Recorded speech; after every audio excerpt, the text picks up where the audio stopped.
Hello everybody and welcome to today's edition of the UKEndZone Football Daily Podcast, 24th of August edition, and I apologise for sending this out so late in the evening. We were originally going to run the first of our preview shows, but then we had breaking news, and I thought I'd dial up a friend and we discuss the breaking news. That's what this podcast's for after all. And I dialed up my good buddy from the First Take UK podcast, Stephen Edwards. Stephen, you will hear over the coming week or so, because we're going to use the previews from the First Take UK podcast as ours as well, so I don't have to repeat myself for hours on end, and no one wants that. So, Stephen, how's it going, buddy? Yeah, no, it's going really well. Yeah, we got some breaking news literally just before we came on air, and it's funny actually because we were only just talking about it earlier today about when we was going to try and work myself into the show around my particular daily schedule. So today is quite a good show to do. Today's a good one. The breaking news is Sam Bradford has torn his ACL again. He did it in last night's Cleveland Browns St. Louis Rams game. It was he got hit on it and he said it felt okay, and then they've had the MRI today and it's just ruptured again. And I feel sorry for him. I'm not a huge fan, and we'll get into all of it, but I do genuinely feel sorry for a guy who loses 2 whole years of his football career when he's one of those guys who's at a crossroads in his career, whether his team's going to keep him around, whether they're going to move on, and he lose 2 whole years to not really prove any doubters wrong. I'd rather at least he got a shot to prove us wrong. Yeah, I completely agree. I mean, what was it, week 7, 6, 7, something like that last season when the initial injury took place, and then he's now had the ACL again. I mean, that's incredibly bad luck. I mean, for you to have one of those, and then to have two in a short space of time, that's really bad news. You now begin to wonder exactly when he'll come back. The Rams decided that they would, rather than release him, keep him on the cap this year, and that looks like a really bad decision now, and very unfortunate for the team. No kidding, I don't want to tread over old water about how I said they should have drafted RG3, or they should have at least took a shot on another quarterback later in the draft, which is still baffling to me. Now they got Sean Hill as the starting quarterback for the St. Louis Rams.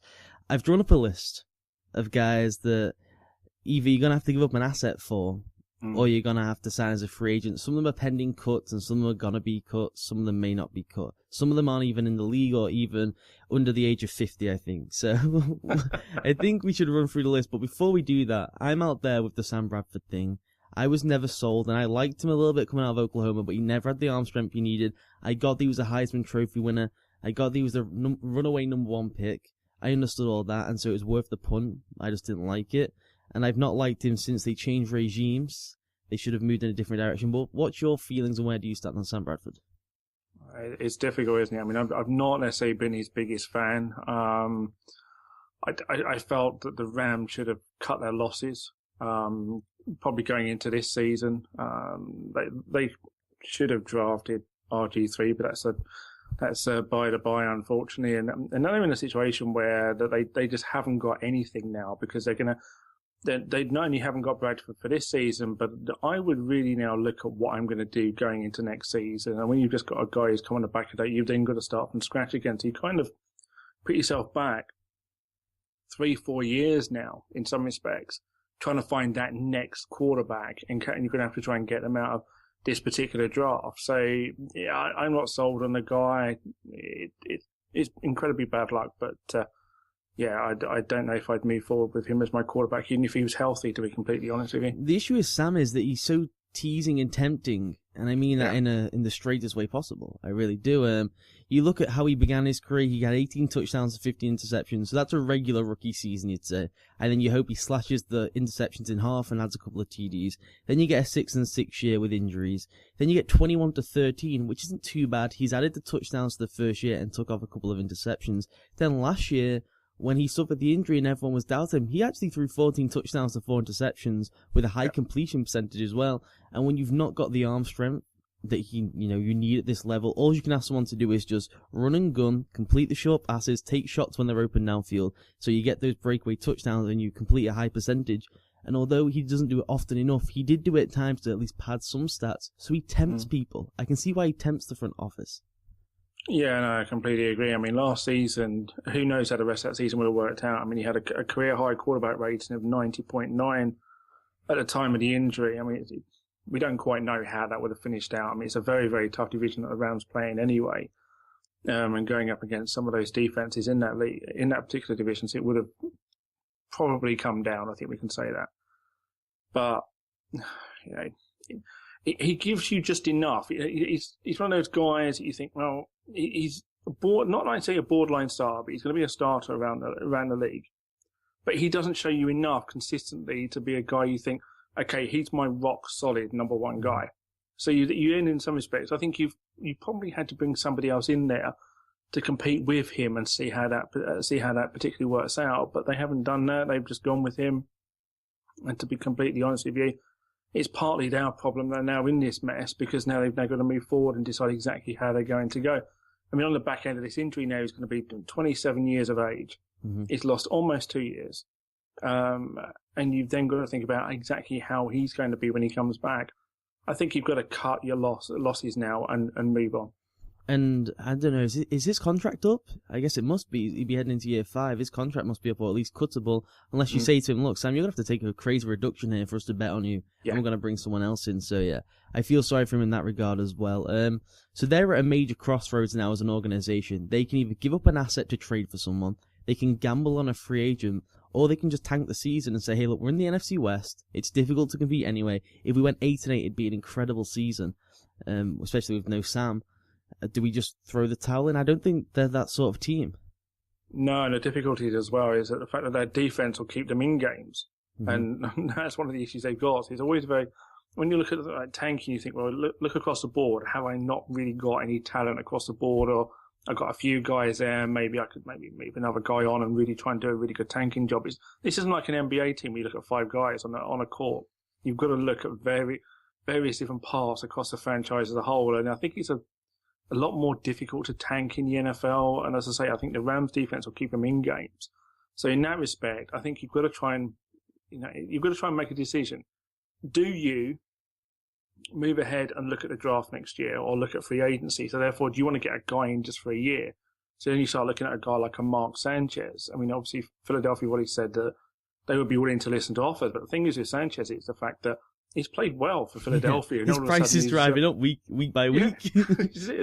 So what you could have got, what it would have cost you to get Sanchez before is not what it's going to cost you now. Mm-hmm. Because all of a sudden now he's a valuable backup quarterback in Philadelphia because how well he's doing. So he's actually potentially played himself out of a starting job somewhere else because nobody's going to want to give up possibly what Philadelphia actually want. Mark Sanchez, I want to start doing a similar 30 for 30 series. That's the goal of the whole US sports media thing. We discussed this before. I want to be Bill Simmons, but only in one capacity, doing the 30 for 30 docs. I wish we did a documentary following him for the past 9-8 weeks, because he went from being a guy no one wanted and was like a gif that people and players laughed at to now, I mean, it would take a 5th round pick to get Mark Sanchez now, minimum probably. You might have to give up a 4th round pick to go get Mark Sanchez. It's a remarkable comeback story, even just this tiny extent. Yeah, without a doubt. I mean, when you look about when we first started doing this podcast, I mean, looking back at the Jets 12 months ago, it's incredible. Now we're sitting here talking about Mark Sanchez being a quarterback that some team might want to go and get. They're crying out for. We need Sanchez. So we don't. They're not going to tank the season. You can tell they're an organization who wants to win. I said that before because last year they genuinely reached out to Brett Favre when Sam Bradford went down the first time. Like, my God, let's salvage things. Let's just call everyone. So they're an organization that wants to win, and I trust Jeff Fisher, as much as I dislike the guy, to want to win games. Let's run through this list of guys I got. Then the first one is Ryan Mallett. I'm really not sold, and I've seen a ton of him. I don't think you'd have to trade for him. He's going to get cut in a few weeks, so if you just wait your time, you can get him in. But that is, I mean, I've not done this in any order, but you would probably bottom of the list of the guy I'd want. Yeah, if you're going to tank, then maybe. You don't get like a Let's go and sign Ryan so that we can just tank the season. I like that. I like that. No, I mean, in all seriousness, he wouldn't be like top of my shopping list. I mean, the 2 guys would be at the top of my shopping list. I mean, one we just talked about, and the other one would be Cousins. Mm-hmm. Well, I got Sanchez next, who I'm all in for. We did a podcast about it the other day here, and we've discussed it before. I think the team should go and get Mark Sanchez and give him a shot. Kirk Cousins is a really interesting one. We'll discuss this when we do an NFC preview on First Take in a couple, whenever it runs. It's an interesting guy. Joe Theismann said they should start him over RG3. Does no one remember? He is the guy who is the all-time camp backup superstar. He started games last year and was dreadful. It's not like he's still an unknown factor. He actually started games in the NFL last year and stunk up the joint. Yeah, I mean, to be perfectly honest, I think the best thing you could perhaps do for RG3 is get him out of there, get rid of any sort of a quarterback controversy, and where comments like that start flying around from a guy like Theismann, who's red-skinned through and through. It really doesn't help matters. So, I think you've got to look at the fact of trying to get that situation resolved and get Cousins out of there. And if the Rams become quite a good destination for him, I think that's where you put him. The next one is Sir Timothy of Tebow. It's not going to happen. He also has you have to pay ESPN to get him out of his contract. I only found that out the other day. So you're almost doubly paying the salary to get in a guy who's, would be desperate for another shot on a team. So I doubt that one happens. But if you're swinging for the fences and you trade for like Kirk Cousins, who's going to cost you a fair bit, a third, possibly a second to go and get him, maybe you bring them both in and you just swing for the fences. Do you know what? I can't believe you're still on this train of I'm not this. Tebow back in you the know, NFL. I'm out. You know, I love him. I don't want him in the league because he's gonna get his head blown off and people are just gonna rip him apart. The guy should walk. The guy had the perfect career, right? He blew up into this massive ball of fire that just dominated the league, not even being great. And now he walks away with a winning record and a playoff victory to forever have the question of why or what would have happened. That is a wonderful career for someone like him to have. If he comes back and stinks it, running a team, and what is the point? You know what I mean? Yeah. I know you'd love to see him back. He's not. I would love to see him back. I don't want to see him back. I want him to stay away. That's what I'm saying. I want him to work on the SEC network. I want to watch him call Florida games. I want to love him and just enjoy that side of him. I don't want him back in the league because then the why or the what would have happened, and then when people say to me he's awful and I can point to the record in the playoff game, then I've always got that. See, you heard it here in live, folks. Ollie loves him. Brett Favre. They should ring him. They really should ring him. I was looking at, before we came on, I went to Pro Football Reference to find some of the stats of some of these guys, and I was looking at Favre's last couple of years. The guy was unbelievable. His body was destroyed, and he was still unbelievable, and he went to, did he go to the NFC Championship game? That was the year, wasn't it? He went to the NFC Championship game, ruptured his Achilles, still played a game, because he's Iron Brett Favre, and now he's had a couple of years to recuperate. He got massive on what looks like performance-enhancing drugs, but Brett can do whatever he wants now. Why would you not give him a call and just tempt it like you did do last year? Yeah, I think you make the call, but again, that's a long shot. I mean, I wasn't Favre's biggest fan post Green Bay, but if he were to come back, I suppose it would be an interesting storyline for the franchise. Do you think they go 8-8 with Brett Favre? Yeah. I really do. I think as I said, the defense is very, very good. You get Favre out there. Favre can do things that a hell of a lot of guys still can't do. I think with anyone on this list, they go 6-10. With Brett Favre, they go 8-8. What, you're not buying into Mark Sanchez? No, I'm not buying into Mark. And no one has banged the drum harder for me than me to get Mark Sanchez traded to the Houston Texans. I still don't believe he's going to get this team to go 8-8. Matt McGloin, who was the rookie last year in Oakland, he's struggling against Matt Schaub to even contend this year, so we should really scratch him ASAP. Yeah. The guy that I think, my number one guy, if I'm going to give up an asset, is Mike Glennon. I thought he was really good last year in Tampa. You know how much I hate the fact that people are like, oh, he's no good. It's like, he was his rookie year and he was really good. He was better than anyone else coming out of that quarterback class. He looks better right now on paper than anyone coming in this rookie quarterback class, outside of maybe Zach Mettenberger. Mike Glennon to me would be, if you can get him for a 4th round pick because Tampa are all in with Josh McCown, make that deal. See, I'm not sure Tampa would give out Glennon because I can just see his McCown thing going wrong quite quickly. I don't buy into this rejuvenated McCown that we saw for the Bears last season. Rejuvenated? He 24 months ago was playing the UFL. Exactly. And everyone all of a sudden, like last year, was saying, Cutler's back healthy. Do we make the change? Really? He played with the best pass catchers in the entire league. Even his running back's the best catching running back in the entire league. And best pass blocker. Yeah, he had the cards stacked very much in his favour. But I'm happy that he took advantage and got a nice contract. And he gets to live in Florida now. So that's pretty fun for him.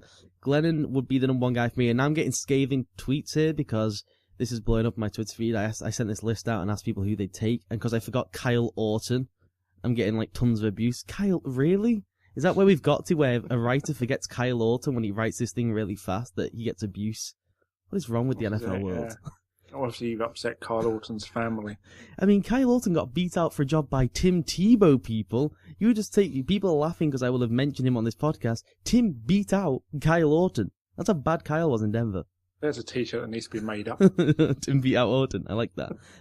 This is the number one option I'd have if I'm the St. Louis Rams front office, okay? I would ring up Josh Freeman, and I would bring him in on the stupidly cheapest contract the NFLPA allows, and then I'd get a team option on him next year, and then I bring him in, because the guy was really good in Tampa the year before Greg Schiano got there. Then he got Schiano'd, because Greg Schiano was just such a bad coach. He really was. No one helped him out offensively, and yes, they had weapons, I know that, and yes, he imploded personally, and yes, to prove he's got his personal issues sorted out. Then he moves to Minnesota and gets written off by the league because in 24 hours he didn't learn an entire playbook and went out and stunk up the joint and then got kicked out the league and hasn't been given another shot. The guy has all the physical abilities. He's made the throws before. He's made the plays before. I genuinely think it's worth a shot if he's figured his head out. No, I completely agree. I mean, if you get the Josh Freeman of 2012, that's a really good quarterback that you can put out there that's going to really give you a chance of putting up an 8-8, potentially slightly winning record. I'd like to see Josh Freeman back. I mean, I felt quite sorry for him in Minneapolis last year. I thought it was just a scenario that he couldn't win, and he was then brought over onto that team and really not given a shot on him. It was a real shame, actually, and it's just not the best way to treat a guy that you've gone out and acquired. No, it's not. And I mean, we can't feel too sorry for Josh Freeman. He earned more money than Aaron Rodgers last year. And he got it all up front. So the guy probably had a fun time. I feel sorry for him because he's now catered with the character brush. When he never went out and, got a DUI, he never did anything like what happened with Eric Ebron in the fight the other night in Tampa. Never did anything too crazy. He's got some personal demons he has to deal with that were leaked by the Schiano camp. Completely unprofessional. I mean, we discussed that. Remember when we blew up with that on First Take? Tampa blatantly leaked that. Who else would leak that to the press when there was clearly a fight going on in the coaching staff? I mean, that was unprofessional, and now that's going to affect him getting back in the league? I think that's ridiculous. Yeah, all of a sudden he's been blackballed by the league because of that. It's unbelievable. It really is. Greg Schiano should be ashamed of himself. I don't think Greg Schiano cares. You know what's funny about Greg Schiano? I've meant to say this on a podcast the other day. There is talk going on at the University of Rutgers, and I love the University of Rutgers because I've spoke to a few people there, and I have a major man crush on their head coach, Mr. Flood, Coach Flood. They produce the single greatest men that I've heard speak in athletics. I was listening to a Florida State game, after they won the national championship, and listened to Jameis trying to speak, and it was painful. And then you listen to these Rutgers lads, anyone the backup safety, and it's like the most articulate stuff. It's like they just rolled out of Princeton.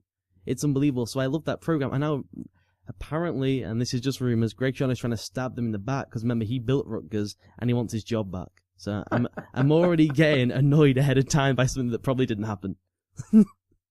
This is when you actually need to calm down as an analyst and a writer. So you got to wait, for these things to happen, not start getting yourself uptight and worked up about things that haven't quite happened yet. All right, let's sign this off with your prediction on what they will do, how they will do this year, and what they should do. I think they go and get Mark Sanchez. Mm-hmm. I think they do give it a go. I think they'll maybe finish at 7-9 because it doesn't quite work out as well as they maybe would have hoped. What they should have done is, I think they probably should tank, but they're not going to. You think Stephen Edwards makes his debut on the podcast and promotes tanking? I do promote tanking. I think in this particular situation, because I don't think you know what you're going to get with Bradford, then I think you've got to tank. I don't think there's a quarterback out there that presents themselves as a future quarterback for the St. Louis Rams. So therefore, I think you should tank and try and get a decent quarterback in the draft. But they're not going to do it. They really won't. And I think it's because of the fact that they've got certain talents already on the team, i.e. their defense, that will keep them in games and therefore make it very, very difficult to tank. I do think, as I say, I think it's difficult to tank anyway. So I think at the end of the day, they'll go and get a guy like a Mark Sanchez. They'll have him around for a year, possibly two, and then they'll see what happens and, see what happens exactly in terms of Bradford's rehabilitation, because nobody knows what's going to happen to him. And I have a feeling this may very well be the last not only we'll see in St. Louis, but maybe the last we'll see of him as a starting quarterback in the NFL. Yeah, I agree with you. It's gonna be rough for Sam. It's gonna be rough for them this year. I think they're gonna struggle. I would go out there and I'd ring everyone, and I'd bring in Glenn, and I'd bring in Freeman, and then I'd say, you two go at it and let's try and win this job. I'd probably bring in Cousins as well. I'd spend 3 and 4th round picks on any of those guys, and then hope they suck enough to get Marcus Mariota in the first round of the NFL draft. That's how I'd go about it. I think they're gonna roll with Sean Hill. I really do, and they're gonna bring in maybe Kyle Lawton in free agency when he gets cut from the Cowboys. I think that's just how they're going to go about it, and it's going to be a shame, and that's how the Rams season's going to go. 6-10 or something, because the defense is too good. Yeah, they'll be in the basement of the league, but they won't suck enough to get the pick they want. No doubt about it. All right, then, that's a doom and gloom podcast for you. Injuries, awful backups, callbacks to Tim and Brett Favre, and just bad news for Sam Bradford and the St. Louis Rams. I doubt he's listening, but Sam, if you are, get better soon. And St. Louis, go out there and bring my man in from the SEC network. Just give him one game for me, for old time's sake, and go and trade for Mike Glennon and bring in Josh Freeman. You've never seen Ollie run to an airport as fast. No doubt about it. I'm on the first plane to St. Louis. All right, Stephen Edwards, thank you for joining me for today's UKEndZone Football Daily Podcast. We will speak to you soon. You'll be rejoining us for some analysis in the future, and thanks for doing this. It's been a pleasure.